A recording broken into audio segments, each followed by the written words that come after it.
Welcome, guys. This is Laurie of Laurie's Heirloom Sewing, which I think I'm probably going to end up changing to just Lace, my initials, LACE, because I'm going to be adding a different, some different videos to Laurie's Heirloom Sewing. I think I can do that. So, my sister and I are going to be basically collaborating on videos having to do with gardening issues. She lives on a farm in Alabama that she calls 3 Acre Lake. 3 Acre Lake. And I'm over here in Washington State, so there's about 2,000 miles between South Alabama and the Snohomish area of Washington State where I live. And I kind of wanted to do this together with her. She's a master gardener. She has a lot of knowledge about plants and has helped a lot with some of the issues that I've had with my own garden out here, and kind of giving advice to me about what to do, what not to do, how to take care of some of the problems that we have experienced with this yard. Chuck and I have only lived in this house about a year and a month, if that. And there have been a lot of gardening things that I've needed help with. This house came with a rather formal backyard garden. It doesn't look that way much anymore. A formal garden has to be really maintained, manicured, and I've just kind of shabified it. So I'm not physically able to, get out there and crawl around and do what it is that a real gardener would do. I'm just kind of basically just kind of cherry picking what I do based on the physical abilities that I have or don't have. But anyway, so today I'm just kind of doing a little crafty project. I got up last night. I go to bed very early. You probably are, if you're a dandelion, one of my subscribers, then you probably already know that I go to bed at like 5 o'clock. And that's because I get up early. I get up really early. And I have some, I know some of my dandelions are like Karen, Rebecca. I think you guys all get up kind of early, and you're aware of the fact that I do that as well. So what I do when I can't sleep is I come in here in my sewing room and I do stuff like this. I just got up last night at 8 o'clock and I started stripping, putting pieces of fabric together. I'm really dying to get this project done. I have a lot of little pieces of fabric that I just really want to take care of, get them put away, get them not put away, but in a useful form, as opposed to hanging out on my sewing table. They need to be put together into a piece of fabric and then stitched into a project. And the project needs to be some type of organizing something like these that I've made, I think the last 2 videos. Actually, not the last 2 videos, because yesterday's video was a garden tour, July garden tour. So it was Garden Tour July 2020, I think. The ground out there is just sopping wet from all the rain we've had, and I had planned on not doing a July, or I had planned on not doing an early July video because I didn't want to not give you the full meal deal, but I thought, well, I'll wait a day or two, wait for things to dry up, and then I'll go do. Unfortunately, things are blooming. Things are, have buds. Things are in the stage right before they're going to be blooming. And I didn't want to miss that. So I had to walk around the edges you know, to stay out of the really soggy, wet area. A lot of you are aware of the state of Washington, the western side, and you know exactly what I'm talking about. It's just always a surprise. It's either going to be very hot and dry, or it's going to be very, very wet. Anyway, I think I was saying, I came in here at like 8 o'clock last night and started working on this. And weirdly, I found, I think from someone else who lived in this house prior to me, a can. It was a baking powder can. And I can't stand to throw stuff like this away. So I decided to cover it in little tiny pieces of fabric, which is what I have here, and then and a blob of glue, and then cover it with some buttons that I have a lot of buttons that I'm never going to use. Not that I'm not going to use any of these buttons, but there are a lot of buttons mixed into this mess of buttons, I don't know what else to call it, that I will not ever use. That's not going to happen. So I decided to give this a little makeover with a hot glue gun and some buttons and some baubles. I have these little satin roses. I think they were purchased for a prom or a wedding or some such thing.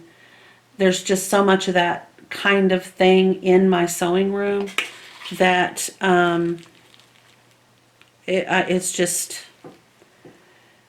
this is why I need to organize, because it's so bad. So there's a lot of mother of pearl buttons here. This one has a broken shank, so I would not ever be able to use it as a button, but I can use it, ouch, as a, ow, oh, I can use it as a decorative item on my project here if it doesn't burn my skin off. Oh, I need to get a different type of glue gun for this project. Some of the projects that I have would require the hot, but I think this one would work just as well with one of those cool, and I may have one tucked away somewhere. It seems like I do. I swear, I think I do.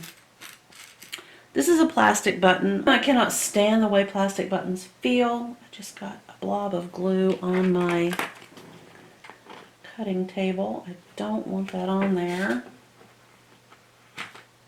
There we go. So all I'm doing is I decided not to do the bottom.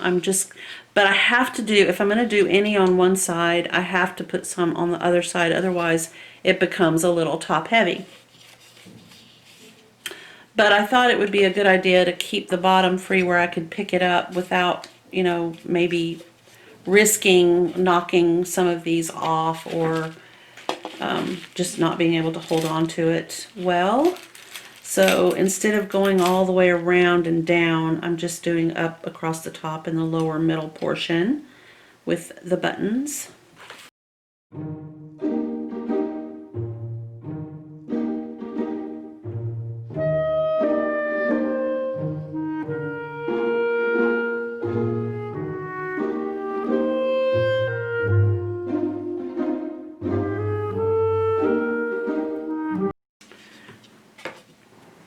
So we will use, the next one I'm going to put on will be this little owl.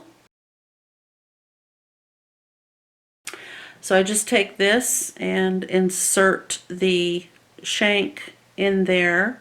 It's flush, but not completely flush. And then I put my hand over the top and then just squeeze these handles, and then that's the little shank. But as you can see, there's quite a lot of that left sticking up.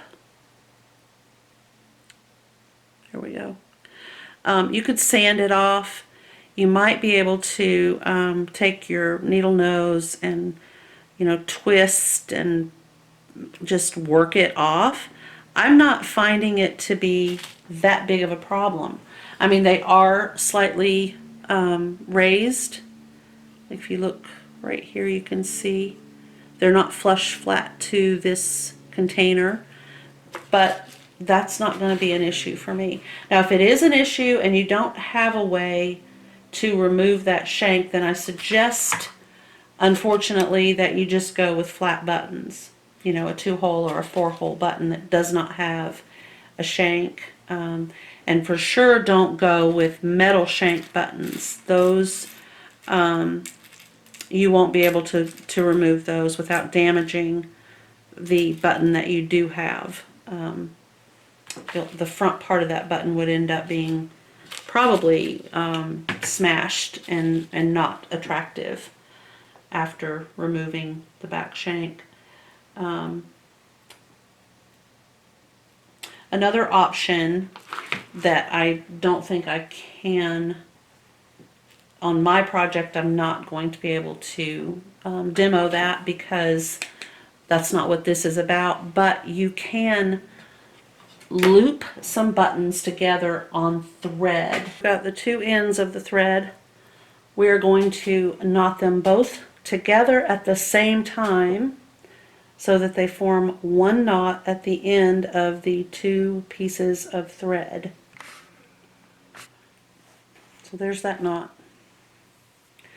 Okay, so take a 2 or 4-hole button like this one. This is a 2-hole. Come from the back through into the front like this.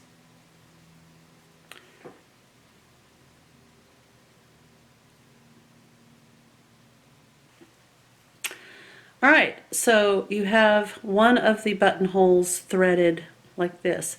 Now go back through the other hole of the button to the back of the button, like that.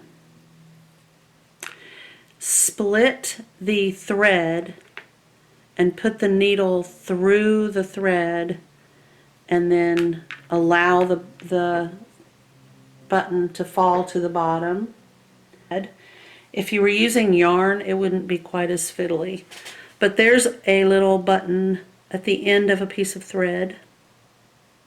And then you can take another button and go up through the back and down like this. And it will sit like that. And then you can take another button through the back and then just kind of like you're threading up little beads like this. And they're going to climb up this little piece of thread.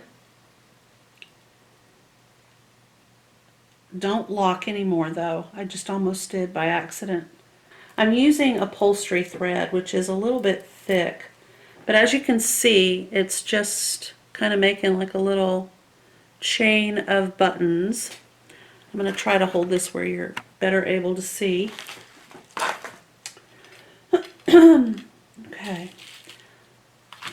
Move this hot glue gun out of the way. Alright. So, I am going to go up from the back of the button through the buttonhole. And it doesn't matter which one. I mean, there's not really a top or a bottom in this case. Alright.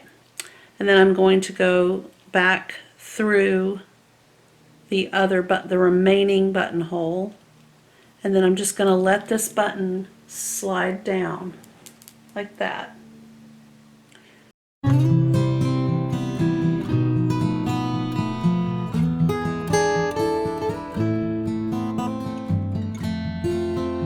So I don't want to do too many of them.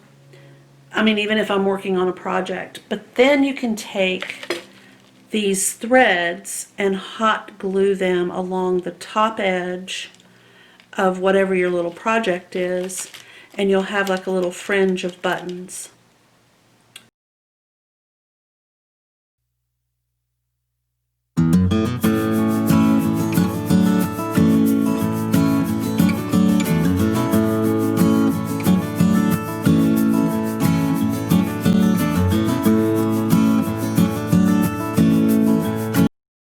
pens, pencils, you know, something that might, oh, it's really heavy. So it's got a lot of heft.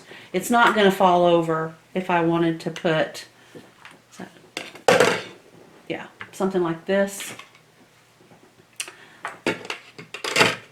That's definitely not going to fall over. So, I mean, a lot of times you make something with your, you know, with your leftover things like this, and they're just too flimsy to reuse.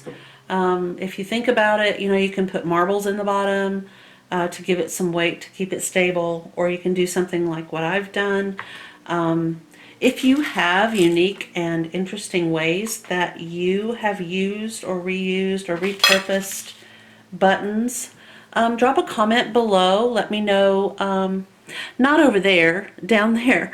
If you have